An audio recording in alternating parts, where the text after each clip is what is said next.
My guest today, which is Miss Beverly Eckman. She's an educator of 9 years, teaching English, literature, and debate, and actually wrote English grammar curriculum. Her science and technology writing, she's the editor-in-chief at NASA's official newspaper. She was a chief speechwriter for Chief Justice Warren Burger and wrote many things for the U.S. Department of Justice. She's the author of numerous books, one of the most recent being Walking Targets, which is a sequel to her award-winning book, Cloning of the American Mind, Eradicating Morality Through Education. She's wrote many feature-length articles. She's the former executive director from 94 to 2006 for the National Education Consortium. She's been on over 700 national radio and TV shows, expert witness and consultant. She's won many awards. The National Human Rights Award, 1995, for her book, Eradicating, where are we here? Educating for the New World Order, and also the winner of the International Human Rights Award for her third book, Cloning of the American Mind. Ms. Beverly Eckman, welcome to Red Pill Politics. It is such a pleasure to have you on the show today. Well, it's my pleasure to be on. Well, you have got so much experience, I almost don't know where to start. In this hour, I can tell is going to fly by so quickly. But I'd like to really quick bring my listeners up to speed on, again, what drew me to you. And as I was looking at your site over the last couple of days, I noticed on a section called Beverly's Bookshelf, you listed several of the books that you've written. And the one that attracted me to you the most is the one that's listed last on your site, and that is How to Counter Group Manipulation Tactics. And I could not believe when I saw your presentation from the Freedom Advocates website, you described verbatim what I have been experiencing here at the local level, going to these visioning sessions and planning meetings that are hosted by all these regional planning groups. And I'm really hoping that you can help us connect the dots here. And it seems that this actually plays a huge role in our public education. So I'd like you to, if you could, tell us a little bit more about yourself, because I'm sure I only just grazed the surface here. And let's talk about how the public school systems have really turned into social engineering, and how us adults have not been left out as they're doing it to us right here in our own communities. Beverly, take it away. Well, I really got interested in this back in college. I guess I'm one of these people who just see things a little bit in a different light. And I was from Washington, D.C. originally, and went to a private school that was aimed at diplomats, so it was a kind of an international academy. And then I got transplanted in college to Lubbock, Texas, and Texas Tech. And those kids there had no idea that some of the professors that were in their classrooms were doing a job on them. And, I mean, they were bringing them into the leftist mindset, and those kids were not in that way at all. I mean, they were home and family and never been out of their small little town. So I started listening to some of the professors who obviously weren't from around there, and they were really doing a job on these kids, as I say. And I did one term paper for my adolescent psychology professor in which I iterated every single point of illogic I found in my adolescent psychology book. And surprisingly, he gave me an A and said he'd never thought about it that way. And so that kind of started me off, because I realized that nobody cared if we knew about the value of X. Nobody cared if we taught anything really in our classrooms, that it was all about being relevant and meaningful and psychobabble, essentially. And it was adolescent psychology, educational psychology, child psychology, psychology. And I knew something was wrong. And then when I took the teacher's exam, which was about an 8-hour test, and half of it was on our opinions, then I knew something was really wrong. And you could tell by the questions how they wanted you to answer them. I don't know how many kids really, got that, but I sure got it. And so I wasn't about to answer in a way that after my parents had paid money for all that college that I was going to flunk. But on the other hand, I knew what they were looking for.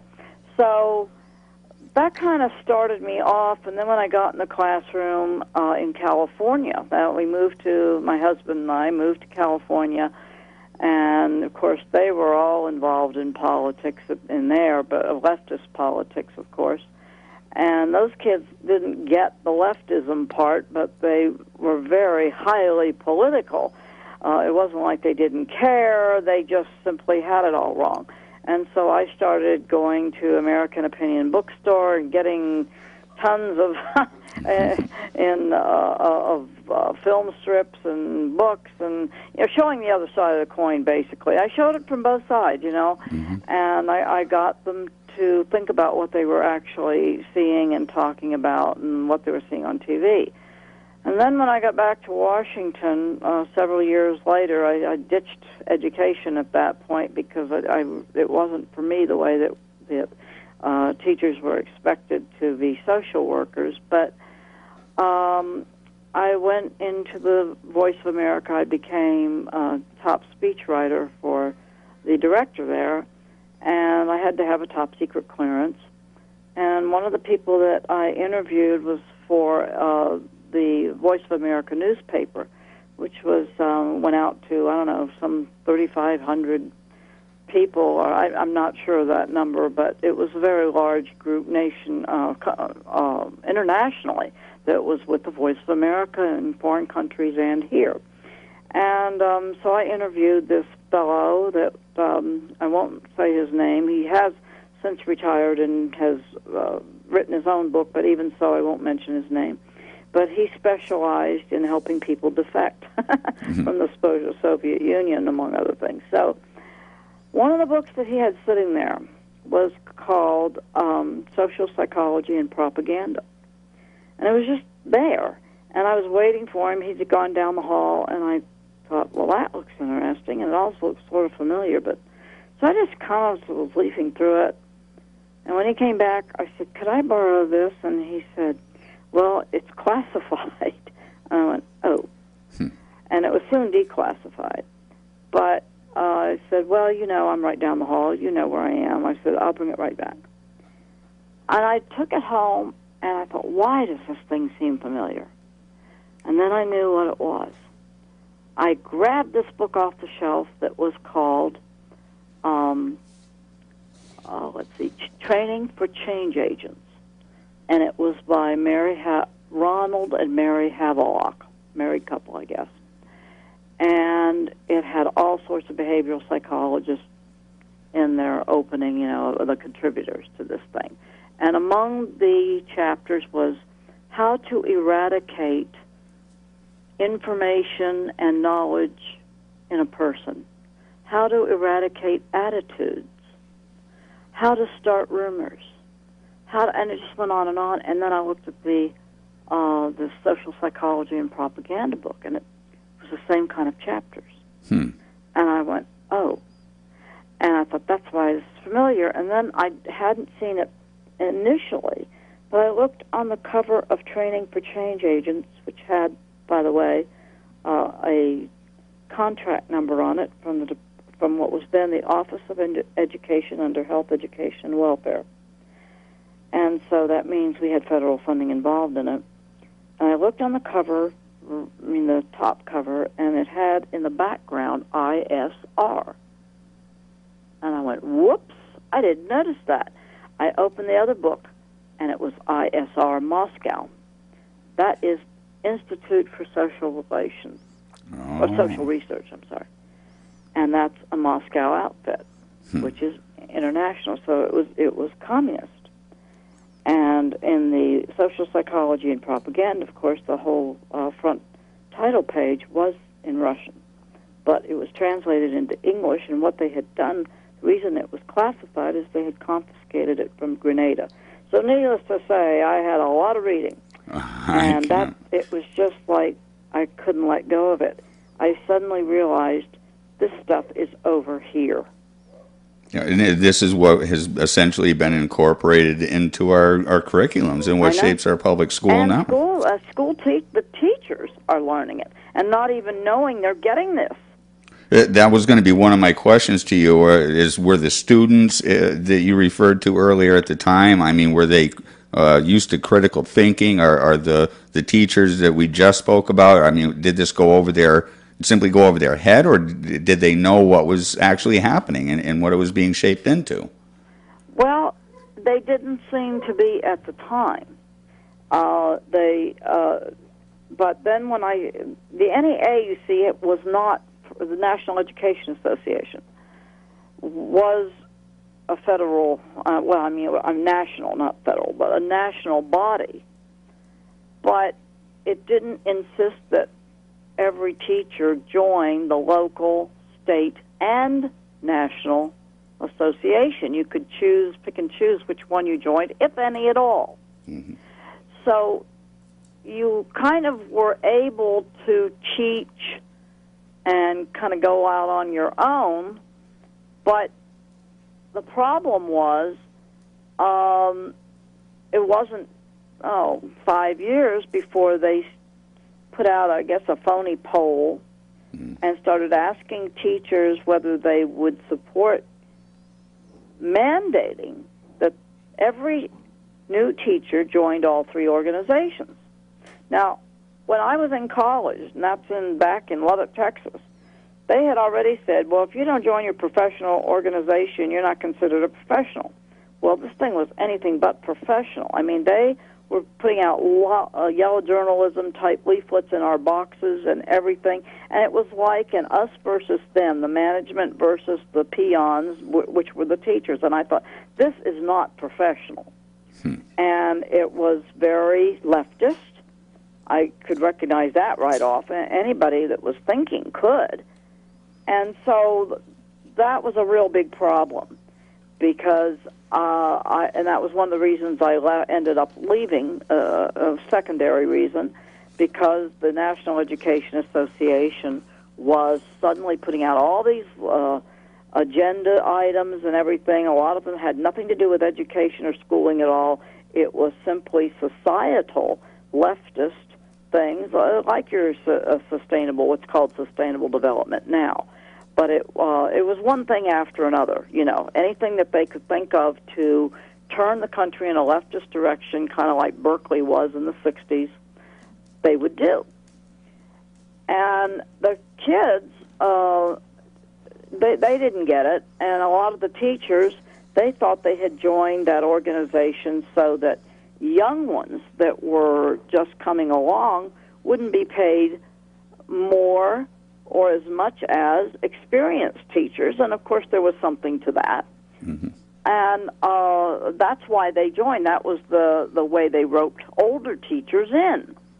What they didn't see is that the whole tenor of the country was changing in a leftist direction, and teachers were going to be swept up. The whole education establishment was going to be swept up by this.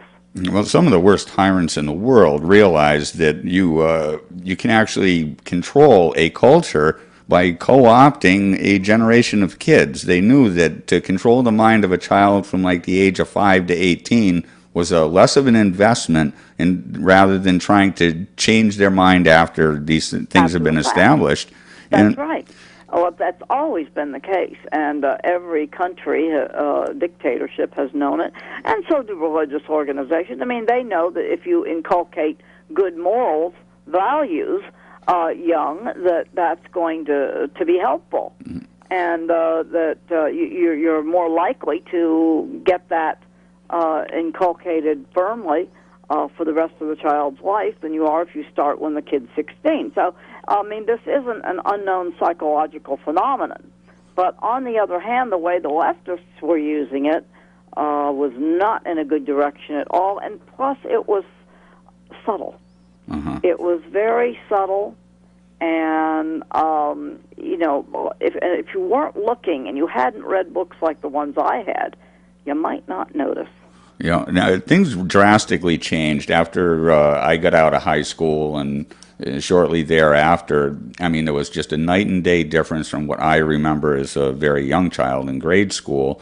And back then, even then it was starting to change. It was in that era when it was changing, but it now has evolved to something where 2 plus 2 does not equal 4 unless there is a consensus. Reality is twisted, and the kids are pushed to create their own reality almost. So when the teachers and those that plan the curriculum provide all the little pieces to the puzzle can only be put together in their predetermined image. And the kids, regardless of how they do it, I guess it's a variant of the Delphi technique, but they get the kids to construct this predetermined conclusion on their own, so they take it as their own and move on through life, trying to incorporate this reasoning as adults. Is that kind of did I sum that up correctly? Yes, that's exactly what's going on, and it's gotten worse over time is the problem. So now we are in the situation where all people, I don't care if they're educators or what they are, if they're in a focus group, if they're trying to do something in their community, if they're running for school board, if they're running for any kind of public office, they have got to know how to counter group manipulation tactics. And the DVD that you saw is just like an hour overview. Mm-hmm. And of course, I give seminars all over the country that are about 5 hours long on this, and then there's a manual to go with it, a manual that I put in the back of the room, and by intermission they're all gone usually. But and that's just come out in the 2011 edition because I keep having to update it, just because of what you were talking about with Michael Shaw and Michael Kaufman, is that they keep doing a job on us, and they keep changing their tactics or throwing new terms out there so that you have to update what you're doing. Yes.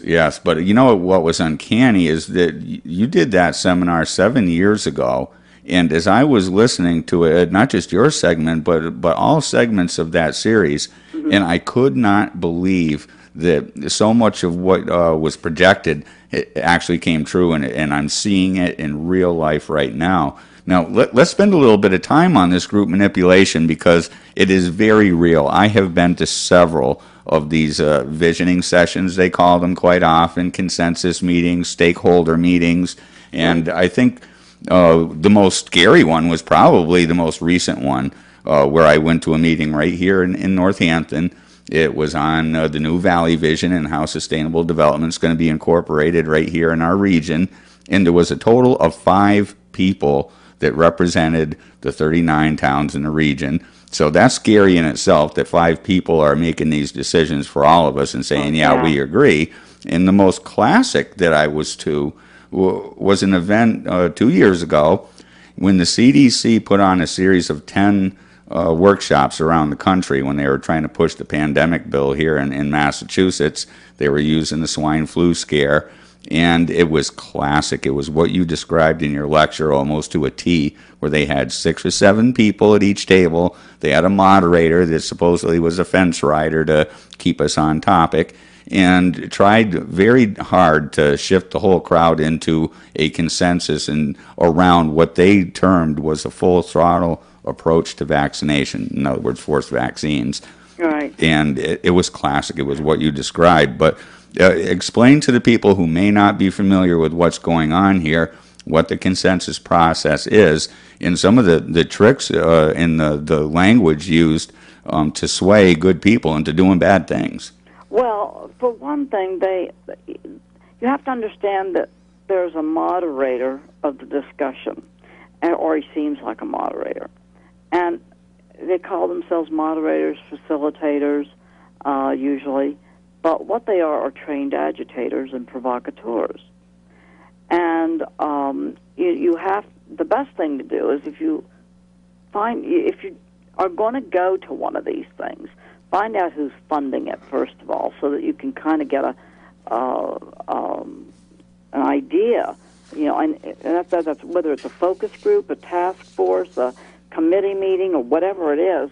find out who the moderator is or who's paying him, whether there might be something that the paying organization has to gain from this.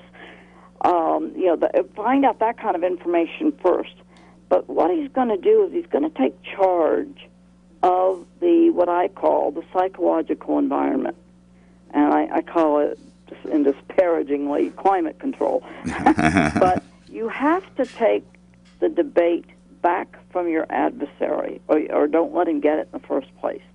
If you don't let this guy get it in the first place, then you can talk about what you want to talk about, and your colleagues that are sitting there and hopefully not sitting together, so it looks like it's coming from all over and not just in one little group, because then they'll isolate you, ridicule you, mock you, and, you'll end up in a shouting match. So the best thing to do is first to find these details out, but if you can't, realize that moderator or facilitator that's sitting up there may, in fact, be a professional provocateur, and that he's going to try to pit one segment against one preferred segment against another that doesn't have the preferred idea, and cut you out of the discussion, basically. He will not, if you want something put out on the table, a point of discussion, that will not be on the table. No, that's assuming that they've identified someone in the audience as being a potential troublemaker. Yeah. Now, don't they groom the community for just the right people to invite to these things? Sometimes they do that, especially if, it's computerized. In other words, if there's certain people that have spoken out before and they're well known for doing that, they may invite them deliberately to see who is on their side. But what they usually do is they stand up there and have you, they'll throw out some idea, like, what's the first thing you think of when you say green projects? Or what's the first thing you think of when you say same-sex marriage? Or what's the first thing you think of when you say, and you could make a list of them. And they're going to look for body language. They're going to look for the raised eyebrow. They're going to look for anything like that. But more important, sometimes they ask you to make lists. What's the first thing that comes into your mind? Make a list. Yeah. And they don't really care that much about the list. But while you are making that list, what you can't do is concentrate on what this guy is saying. You can't really think for yourself because you're making a list. And so while you're doing that, he's looking over this group, and you're looking at the piece of paper. So that's one way that they get you. Now, for instance, let's take the vaccine issue, since you brought that up. Maybe your view on it is, look, vaccines for certain things may be great, but not everybody can not every child can handle 8 vaccines in one cocktail. That is going to be a big problem for some kids, and they're going to have huge side effects. And that's correct. Mm-hmm. So, the idea you might want to put on the table is, vaccines against polio and diphtheria and some of these things are all well and good, but do we really want to put it all in one cocktail? I'm questioning this. Do you have any literature on the difference between putting it in a cocktail and giving them one at a time over, spaced out over several months or years? And they're going to say, no, we don't have any literature on that, and that's where you want them to be. But they're not going to let you even put that on the table. If they've identified you, you are not going to get that thrown out on the table. Yep. See, what you want to do is not just antagonize this guy, because if you antagonize him right off the bat, then you're going to look like a naysayer and a troublemaker. What you want to do is get the group that doesn't have any idea what's going on there to question. You put seeds of doubt into the group. That's the way you handle it. That way you're not a naysayer, you're not a troublemaker, you're not, a crackpot. You are simply asking a question. And in the very first part of the latest edition of my manual, I give an example of how I did it, how I did exactly that. And it was a really interesting thing, and I'll tell it to you if you want to hear this. Well, you probably do, because this is really good. Yeah.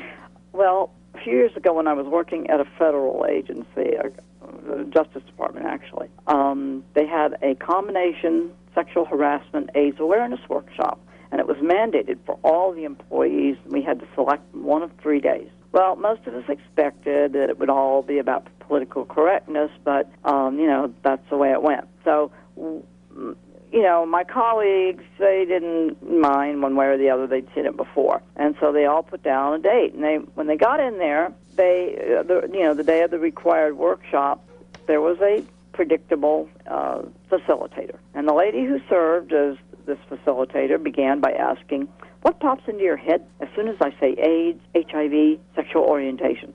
And we're all supposed to call out something. So most of us said what we thought the woman wanted to hear: homophobia, fear, intolerance. Then she turned out the lights and showed a short film featuring interviews with homosexuals and others, and they may have been actors for all we knew, but they all decried stereotyping and went on to express incredulity that something so normal as same-sex attraction should cause a person to be ostracized. So afterward, the moderator worked without much success to generate discussion, and then turned to the topic of how one couldn't get AIDS, or the virus that causes it, HIV, from the fellow in the next cubicle, or by using the same restrooms and so on, which of course is only minimally accurate. There's bodily fluids from splash-ups and drinking fountains and all that kind of stuff. So it's moderately accurate, but not completely. But what neither my colleagues nor the moderator herself knew was that there was someone in the room, namely me, who not only understood what was going on here, but who was familiar with consensus building and psychological manipulation. So after listening to this gal's spiel for about half an hour, I raised my hand and I said, "Excuse me, I have a question." Now, this was music to this gal's ears because it meant she thought that she might be starting to connect with her unwilling subjects here, most of whom were looking at their watches. And I said, "I think all of us here know the risk of catching AIDS or HIV from the persons in the next office or the bathroom stall is minimal. That's not what concerns us. What many of us are concerned about is the compromised immune systems of those who indulge in risky sexual behavior. The individual who goes on to get strains of pneumonia, tuberculosis, and other highly contagious diseases that are resistant to antibiotics and other treatments. What materials have you brought us to address that issue?" Well, the lady was totally flummoxed. She never expected the question, didn't have any literature, and no snappy response. So I yawned and stretched, and I said, "Well, if there's nothing in your stuff there that addresses real concerns like this, I think we're done here." And I got up and proceeded to walk out, whereupon everybody else in the room, most of whom were liberal, followed me out of the room. Wow. Now, what did I actually do? First of all, I said, most of us think. That term, most of us know that that catching HIV, or getting HIV from the fellow in the next cubicle is minimal. Most of us are worried instead about this. Most of us are. I have made it an us instead of me thing. Yeah, and you put them and in the minority. What she does. That's what she's going to do to us, and I knew it ahead of time. Wow. So I just threw it back at her. Yeah. Now, this is a tricky thing, though. You mentioned in your video that this is something that you really have to practice. You got to understand it thoroughly what's going on, because if you say the wrong word, like you said, if you come out and be negative, if you know what they're there to do, which you really should know what's going on before you show up, but if you come in with both guns ablazing, they're going to quickly be able to isolate you at that point. Absolutely. Well, I had done stuff like that many times, and so that was some help. That was one of the best ones. All the liberals even followed me out of the room. But the thing is, you have to have a mindset when you go in that I'm going to have fun with this. And if you can't do that, you need to find someone in your group who can, because not everybody's cut out for it. Yeah. But at least understand it so that you can go in, sit in different places in the room, and support this person who is going to do the dirty work, so to speak, for you. You know, what made the CDC conference work in our best interest, it wasn't even through planning, but we actually had enough people in the room that were opposed to their agenda that were naturally spread out throughout the room. So these questions just came up organically, and they did not know what to do. They didn't know how to handle it. They lost control and quickly tried to condense the presentation and shut it down, which is usually what happens if they start losing the battle. That's it. And that's the hardest thing for us to do, is to shut. Once a moderator or facilitator or whatever you want to call them, professional provocateur, gets a hold of the psychological debate, it's really hard to take the reins away. So the best thing to do is either give them enough rope to hang themselves and then take it away, like I did, or take it away right at the get-go, like on the vaccination question. Because you want to go in there, yes, with guns blazing, but, you know, you have serious questions, but, you know, you say it in a serious way, and you use an argument that you know they're not going to be expecting. That's the thing. You have to do what is unpredictable, not what is predictable. And they try to shift gears immediately. Some of the things that I've seen them use personally is that if I were to ask a question, for example, that's rather uncomfortable and that they didn't want to answer, they often will answer a question that I didn't ask. They will reword it and then answer it. They will do a number of different things. Or even though I've actually seen them point over to someone else and say, oh, did you have a question? Or what were you going to say about that? I want to hear what you had. You know, try to get someone else from the table to actually interrupt the questioning or the conversation. But there's a number of tactics that they use to stay away from those. And you really just have to reassert yourself and re-ask the question until they either A, answer it, or B, becomes obviously clear that they're just simply not going to ask it or answer it for some reason, some unknown reason. Right. Well, that's the thing. You know, it's difficult to do, but it's something you absolutely have to do. And I point out in this manual, you have to practice. You have to get with somebody and practice these techniques, but more than that, you have to learn the techniques and the principles of psych war. That's one of the things that I really hit very hard. And I also, go into the loose logic. You know, the problem is that really high school students back in the 30s and 40s used to study in high school a subject called rhetoric, philosophy, and, things like that. It's not there anymore. So they don't know what fraudulent argument is. Reality and fiction are mixed. What thought disruption is. They don't know any of the methods of loose logic, for example. They don't even know what logic really entails, and they don't know what a fallacy is. They don't know what an oversimplification, a hasty generalization, a false analogy, a hypothesis contrary to fact, circular reasoning. They don't know any of this stuff. So I had to, that's the kind of things that's in this manual and that I teach in my seminar, and then I give self-tests. I mean, I give the tests actually when I'm in a seminar, but there's keyed self-tests in the book, in the manual. So until you've learned this stuff, it's going to be really difficult for you to do the kind of job I did and feel comfortable with it. Yeah, I mean, I've been aware of this type of conditioning for a while. I've gotten so much more detail more recently from studying your material, and really being faced with this is something that I have to deal with at a municipal level. But it's incredible how scientific and calculated this is. It is by no accident, which is why I had to have you on to show that this is a structured thing that's happening, and we're being programmed. We're actually we're cutting our own throat. We're thinking it's our idea when people come out of these consensus meetings, and somehow, some way, we have got to put this logic back into it. Now, we're joined today with Mrs. Beverly Ekman, award-winning author, and she's been a writer for the U.S. Department of Justice, NASA. She was the editor-in-chief there of their official newspaper. And we're talking today about group manipulation, how it's affected the public school systems, and we're turning out generations of new good global citizens. Forget about America and our founding principles here. And not only is our public schools being affected, not only are our kids being pumped out in as mindless automatons, but they've got a plan for us too. And right now we're seeing it in the streets.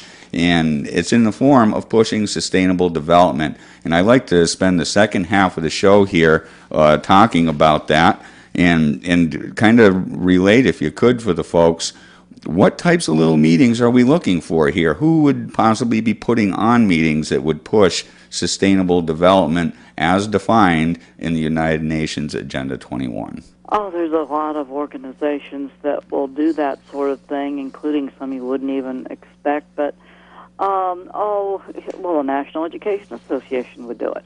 The Education Commission of the States, the People for the American Way, the American Federation of Teachers, the Rockefeller Foundation, and then, of course, all these phony baloney green, the Sierra Clubs, that kind of thing. They're a big one. I saw their name huge. All over this. But there's others, too, and some that you wouldn't even expect. I mean, even NASA has succumbed to this stuff. I mean, I was so shocked. And I called Michael Kaufman from a NASA Gaylord, and I was pretending to tell him what had just happened.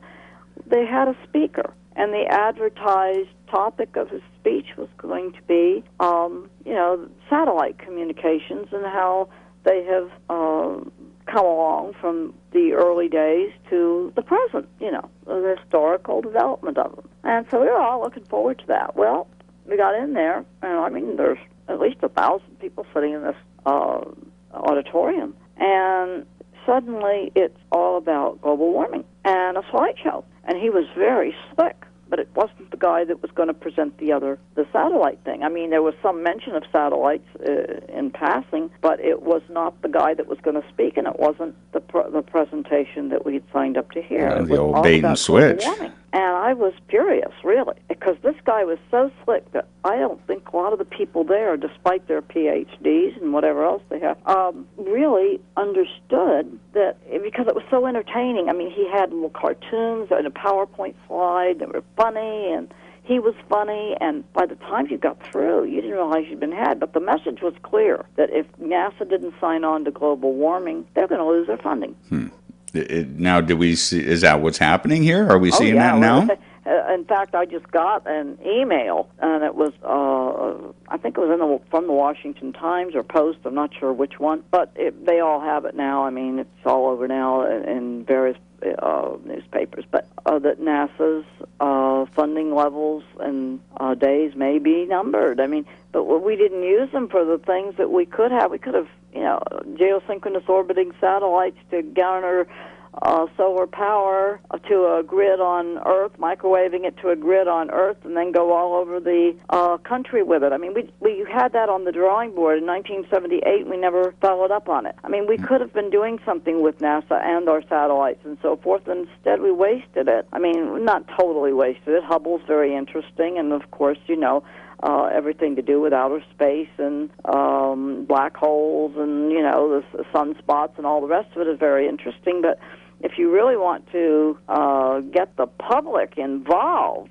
with it and feel like they're a part of NASA, then that was what you should have done. But they didn't. So now their days are, maybe numbered because everything is entitlement programs. And whether we have signed on to global warming enough to suit the powers that be is another question. It seems that some of the agencies are going rogue, like the EPA. They're not going to wait for the administration to do anything. They're just going to assume that they have that authority, and they're going to incorporate it on their own. And they really almost left with that, because after the whole ClimateGate thing, we found out that much of that information was lies and fabrications. That is the amazing thing. thing is that after that, I really kind of thought, well, that may be it for them, that now they can't, they can't pull this kind of thing. But, boy, I was wrong. Yeah, they stuck their head in the sand, pretend it didn't happen, and they're going to push forward with the lies. And they've got a lot invested in it, so I understand why they're pushing, but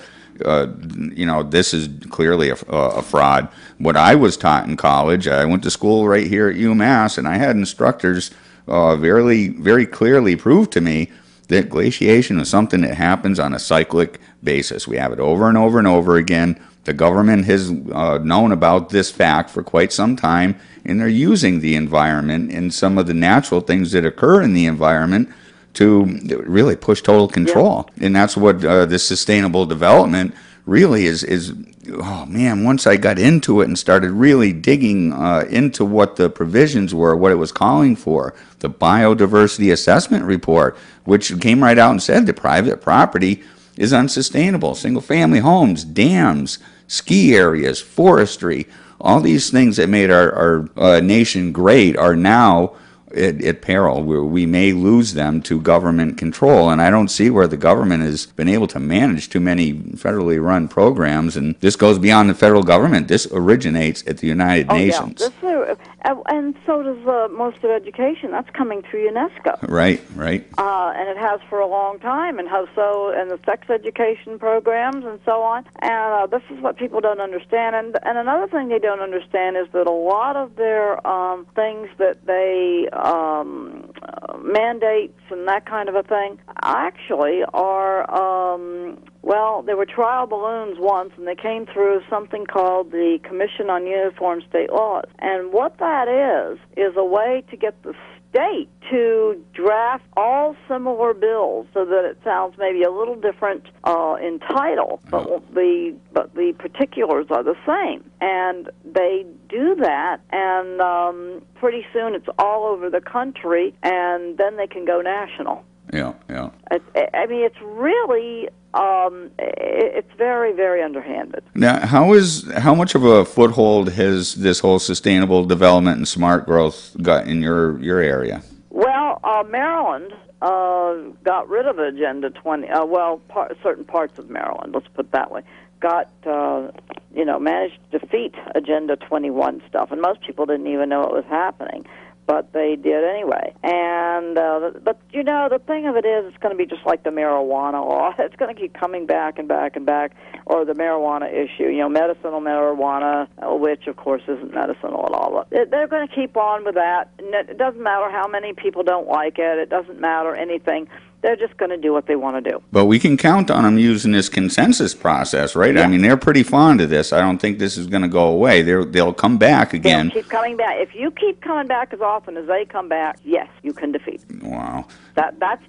You just have to have as much stick-to-itiveness as they do, and that's going to be the toughie. That's the tough part, is keeping up. I mean, people, let's face it, they're tired when they come home from a busy day. Yeah, they want to just kick back. They want to order in a pizza. Yeah. And they're hardworking people. I agree with you. And what I see in my local officials is, the majority of them are good-hearted people. They want to do right by their community. But you are exactly right. They do have other lives. These are volunteers. Very, very few of them are even paid for their service.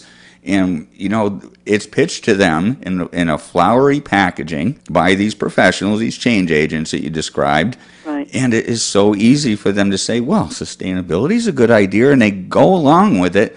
And they're not seeing what's just below the surface.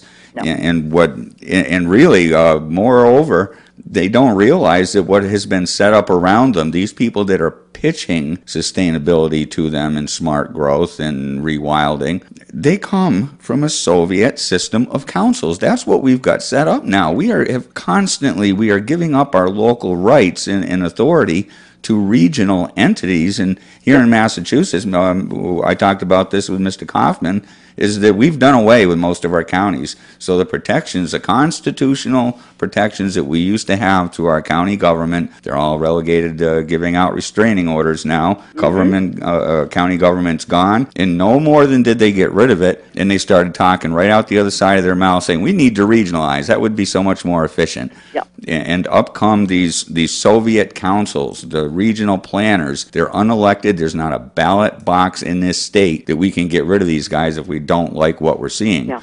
And so what really even more upsetting is that some of the people that are implementing this kind of thing, this regional stuff, don't even realize that is the Soviet model. Right. You're right. They're that clueless, but then, hey, we've had 40 years of leftist education. What did we expect? Yeah. I mean, that's what happens when you have that kind of thing. So turning it around now is going to be really tough. It's going to really mean that we've got to privatize the school process completely, but that's going to be a real tough nut to sell. The only thing that actually might help in a backhanded sort of way is the fact that, all these school shootings and everything and psychiatric drugs, people may have enough of it for their own reasons that they say, you know what, we don't want the public school anymore. It's too big, it's too awkward, it's too chaotic, and it's too dangerous. They love to take those school shootings and focus on the fact that we need gun control, and they forget to mention that the kids involved in the overwhelming majority of these school shootings are also on these psychotropic drugs. Psychotropic drugs, and a lot of them have been in trouble a million times. I mean, especially in the inner cities. Now, tell us really quick about the Anti-Coercion Education Act that you were involved with. Oh, okay. I wrote a bill that was just thrown out there, the Anti-Coercion Education Act, and I think it was 6 states had adopted the thing. By the time it was all said and done, they liked it, and I just kind of threw it out there, and people picked it up off my website, actually, and proliferated it. And what it does basically is tell people that they I guess you'd say the superintendent of schools and the principal. That's who you should address it to. And it tells them that you have certain expectations, that you are to be informed when certain types of questionnaires are given out. You are to be informed when your child is misbehaving. You're to know all kinds of things that you are to be informed about, and you do it in a nice way. I have it written in a very nice way, and then what you do is you get a lot of people together to do it at the same time, to mail such a letter and do just what they do, change a word here and a word there so it doesn't look like it's all the same letter, mass letter, and then that way they can't pigeonhole you. And you say, we're really sorry that we have to do this in today's environment, but I'm sure you understand. We're going to turn this over to our attorney and just keep it on file with our attorney so that, for our protection and yours. You can play this game just like they can. I mean, this is it, So, but you do list all the expectations right up front that you have so that you don't have to go in the middle of the year and say, hey, look, I warned you about this.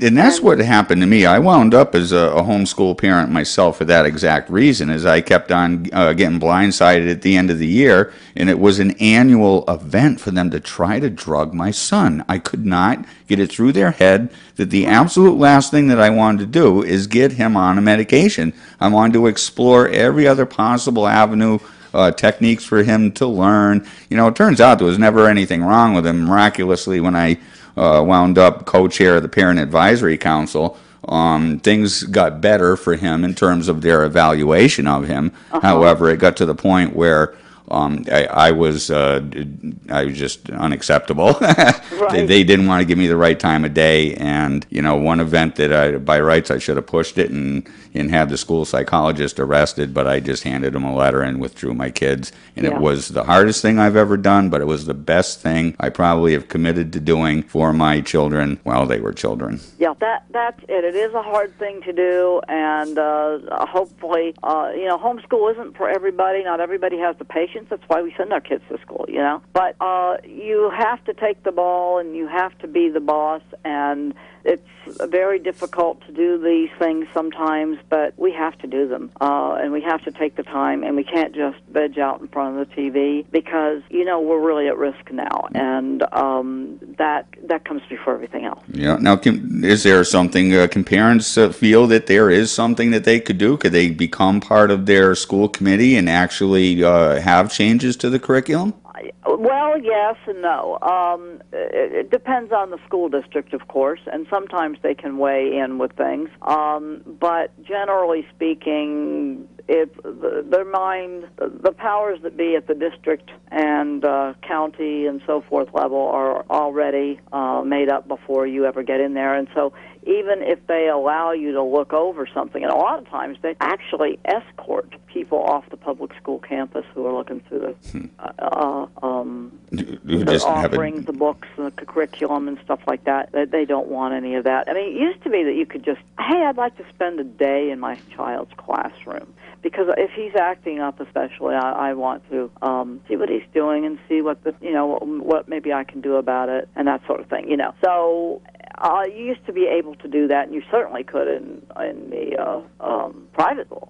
But nowadays, in the public school, I've heard of people, and they've called me and said they were actually escorted off the ground. Yeah. It's terrible. They don't want you in there. If you are able to get an appointment and come in, it's days or even weeks after. Yep. And of course, you get patted down, go through the metal detector, that's it. And see, that's an acclimation for sort of thing. Yeah. And I've really worked very hard on in many of my articles recently to talk about getting people acclimated to things that, on the surface of it, if you just sprung it on them, they wouldn't never stand for. Yeah, well, a child fresh out of the public education system probably would not have a problem flying at all in today's environment. They don't care. In fact, I've heard them say that. I've heard them say such things as, well, we can just, if you don't like it, just take all the headbands off your head and the barrettes out of your hair, and it's worth our safety. And when I say, hey, I'd rather be dead than go through this, that's probably overstating it. But, for me, at my age, that is, you just don't stand for that sort of thing. Yeah. Well, we have slipped far, far away from what our founding principles were, and we've got to get it back. We don't have a lot of time to do it. Now, people can get more information here, and I really recommend that you go and visit BeverlyE.com. Take a look at the material out there that's available. There's some great information all over the internet. You've written for some great magazines and stuff. I'm trying to find my list here. News with Views is one of the places that you do op-ed pieces for. Yeah. WorldNet Daily, Raiders News, American Opinion, many more.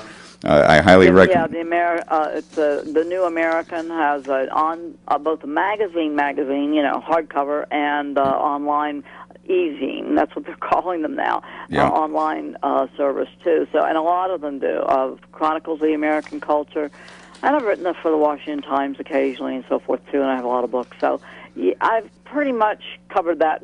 And I couldn't put links to everything, so I just recommend that people put my name in the Google search. And that's right. You'll definitely be able to find her books here, Cloning of the American Mind, and the sequel, Walking Targets, and your pamphlet for deprogramming people so that they can go into these consensus sessions and know what to expect. This is going to be key in winning this debate. I'm confident of that. So, Ms. Beverly Eckman, I can't thank you enough for coming on the show. We're going to have to do a follow-up. There's too much information for us to squeeze in. It was my pleasure to do it, and thank you very much. Oh, it was quite a pleasure having you on Red Pill Politics, and I want to thank my listeners again for tuning in this week. I've been listening to WXOJLP 103.3 FM in Northampton, streaming live on Al Gore's internet at valleyfreeradio.org. And be sure to email me if you want a copy of this show. Please send your show ideas, comments, and hate mail to redpillpolitics@masslpa.org. I'd be happy to get you over any of the old shows and answer any questions and even entertain some thoughts for upcoming shows. So in closing, I want to thank my very special guest, Mrs. Beverly Eckman. Thank you to my listeners. Fly your flags high, keep your powder dry, and we'll see you all next week.